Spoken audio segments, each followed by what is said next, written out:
Hello subscriber, आज की video में हम सीखेंगे हेलो वर्ल्ड मतलब जावा में प्रोग्राम कैसे क्रिएट किया जाता है। ठीक है, तो हम एक जावा का प्रोग्राम देखेंगे। ठीक है, और यहाँ पे हम कोई भी आईडी वगैरह यूज नहीं करेंगे, सीधा एक एडिटर ऑनलाइन एडिटर लिया है जिसपे हम ये प्रोग्राम किएंगे। जो इक्लिप्स पे हम प्रोग्राम बनाए हो, वो आने वाली वीडियो में मैं आपको बताऊंगा कि वहाँ पे भी कैसे प्रोग्राम बनाया जाता है। ठीक है, तो इस वीडियो में हम ऑनलाइन एडिटर यूज करने वाले हैं। ठीक है, तो चलो शुरू करते हैं कि जावा में प्रोग्राम कैसे बनाएंगे। मैंने एक ऑनलाइन एडिटर यहाँ पे ओपन किया हुआ है। ठीक है, तो यहाँ पे हम प्रोग्राम बनाएंगे। ठीक है, तो हम पूरा कट कर देंगे। यहाँ पे क्या लिखना है वो भी मैं आपको बताऊंगा। तो जैसे जावा का प्रोग्राम रहता है उसका सिंटैक्स मैंने आपको पिछली वीडियो में बताया है। ठीक है, जो सेक्शन वाइज उसको हमने डिवाइड किया था।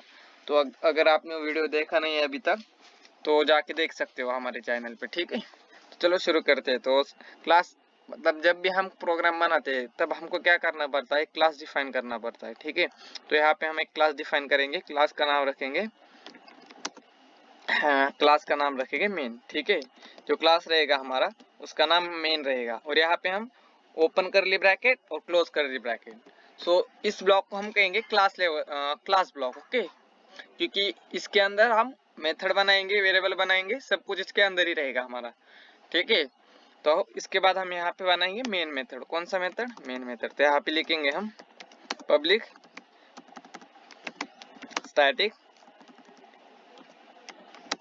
Static wide main.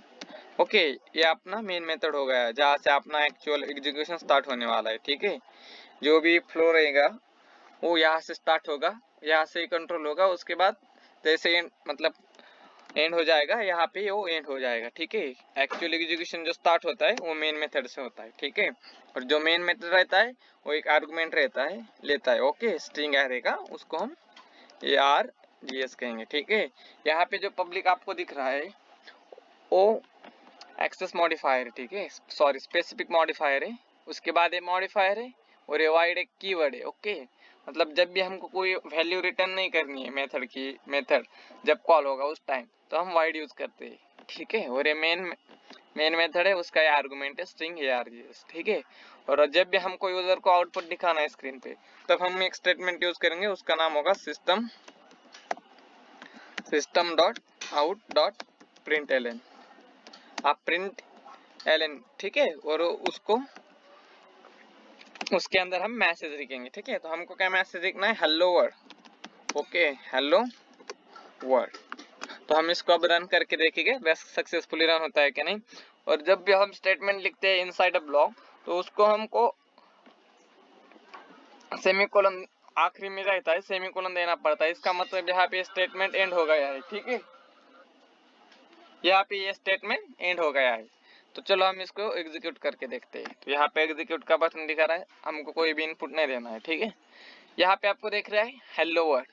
तो अपना जो प्रोग्राम हो सक्सेसफुली रन हो चुका है। वैसे आप यहाँ पे कुछ भी लिख सकते हो, मतलब system dot out dot print ln. ठीक है, तो यहाँ पे आप आपका नाम लिख सकते हो। यहाँ पे आप लिखोगे माय नेम इज, क्या है आपका नाम, तो आप यहाँ पे लिख सकते हो क्या नाम है आपका। तो यहाँ पे कुछ भी नाम लिख सकते हो, अपना नाम लिखिए। यहाँ पे मैं लिखूंगा सैम। ओके, फिर से हम रन करेंगे तो हमको दो आउटपुट दिखेंगे। ठीक है, फर्स्ट दिखेगा हेलो वर्ल्ड, उसके बाद दिखेगा my name is Sam. Okay, तो आप यहाँ पे देख सकते हो यहाँ पे एरर आया है। या तो एरर किस वजह से आया है, अभी मैंने आपको जैसे बताया कि जब हम कोई भी स्टेटमेंट यूज करते हैं तो एट देन हमको सेमीकोलन देना पड़ता है, क्योंकि वहाँ पे हम बता रहे हैं कि यहाँ पे ये स्टेटमेंट खत्म हो गया है।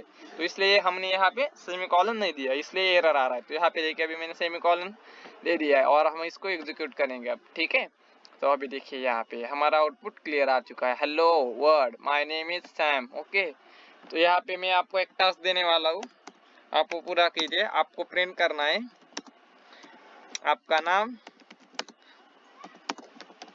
आपके कॉलेज का नाम, उसके बाद आपकी एज वहाँ पे आपको प्रिंट करनी है।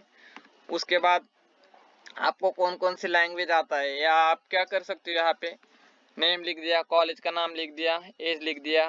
ओके, उसके बाद आपके विलेज का नाम लिखिए और वी कैन से एड्रेस। ठीक है। तो ऐसे आपका बायोडाटा आपको क्रिएट करना है और यूजर को दिखाना है। ठीक है, तो बस इस वीडियो में इतना ही है।